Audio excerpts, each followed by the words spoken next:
Assalamualaikum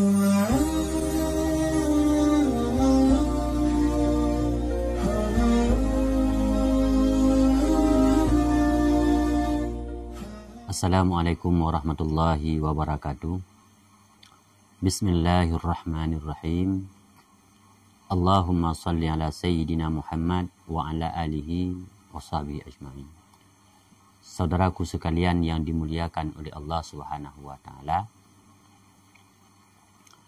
semoga kita selalu dilimpahkan rahmat dan karunia-Nya. Juga kepada saudara-saudaraku sekalian dimudahkan rezeki, diberikan umur yang panjang, dimudahkan segala urusan, juga dianugerahkan berbagai nikmat daripada Allah Subhanahu wa taala. Saudaraku yang dimuliakan oleh Allah, insyaallah pada kesempatan ini kita akan membahas seputaran penyakit yang disebut dengan saraf pinggang terjepit.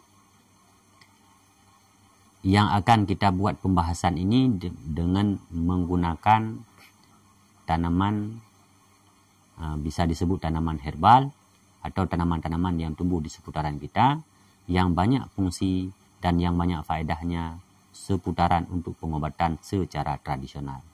Nah, saudaraku yang dimuliakan oleh Allah Subhanahu wa taala, tetaplah bersama kami karena di sini kita akan membahas secara detail bagaimana cara menangani sebuah peristiwa atau sebuah penyakit yang disebut dengan kejepit saraf pinggang atau saraf pinggang kejepit. Insyaallah di sini pada kesempatan ini kita telah menyediakan media. Yang pertama itu bahan yang kita akan gunakan dengan menggunakan tumbuhan sersa. Nah, saudaraku, ini yang ada di tangan saya ini adalah daun sersa. Untuk daun sersa ini sendiri, ini bukan hanya dapat menyembuhkan atau bukan hanya dapat mengatasi penyakit saraf pinggang kejepit. Bahkan daun sersa ini sangatlah banyak faedahnya, sangatlah banyak fungsinya. Hanya saja pada kesempatan kali ini kita akan membuat sebuah pembahasan bagaimana cara memanfaatkan atau menggunakan daun sersa ini untuk penyakit saraf pinggang kejepit atau kejepit saraf pinggang. Nah, saudaraku, kenapa kita hanya membuat satu penyakit saya supaya yang kami sampaikan ini real, yang kami sampaikan ini tepat sasaran. Jadi tidak ada istilah simpang siur, tidak ada istilahnya salah menggunakannya. Maka kami sampaikan secara detail satu persatu yang tujuannya agar saudaraku dapat mengambil manfaatnya secara sempurna.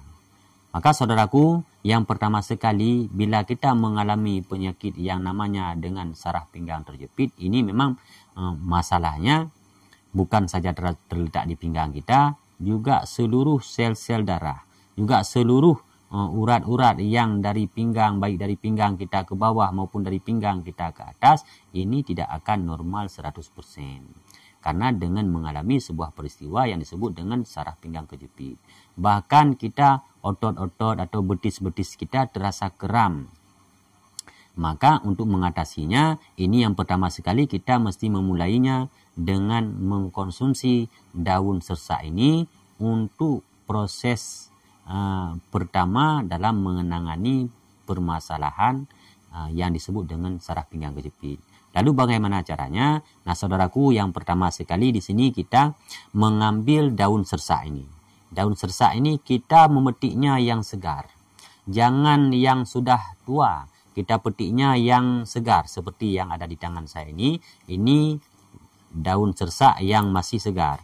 Nah, inilah yang akan kita gunakan untuk mengobati penyakit yang disebut dengan saraf pinggang kejepit. Nah, seperti ini. Ini untuk tangkainya yang sudah tua ini kita pindah. Nah, ini kita pindah.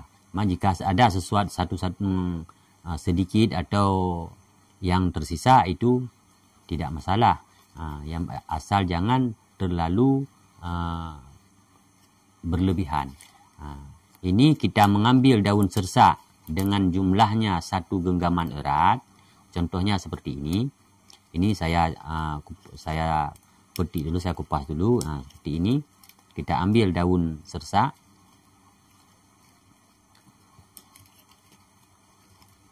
Namun saudaraku, ketika kita mengambil daun sersak ini kita pastikan ketika kita mengambilnya supaya di daun sersak ini tidak ada sesuatu yang lain daripada daun ini sendiri. Baik itu daripada binatang dan lain sebagainya. Ini kita pastikan dulu memang yang kita ambil ini daun yang benar segar dan tidak terdapat sesuatu pun yang lain. Karena jika terdapat sesuatu hal yang lain pada daun ini nanti bisa jadi permasalahan yang lain. Ada binatang, ulat dan sebagainya, nanti bisa jadi ketika kita mengkonsumsinya ini malah bisa menjadi permasalahan di kerongkongan. Maka kita pastikan dulu daun ini benar-benar tidak ada sesuatu yang lain selain dari daun ini sendiri. Kemudian setelah kita ambil, ini kita yang pertama mengambilnya sebanyak, jika sudah kita eratkan seperti ini sebanyak segini ya. Sebanyak segenggam erat seperti ini. Segenggam erat seperti ini, sebanyak ini, kita mengambilnya sebanyak ini. Kemudian ini kita cuci. Kita cuci dengan air hingga bersih. Kita cuci hingga bersih. Setelah kita pastikan daun sersak ini benar-benar telah bersih, kemudian kita masukkan ke dalam panci. Setelah kita masukkan daun sersak ini ke dalam panci, kemudian kita menggunakan 1 liter air. Setelah kita tambahkan 1 liter air, kemudian daun ini kita panaskan di api.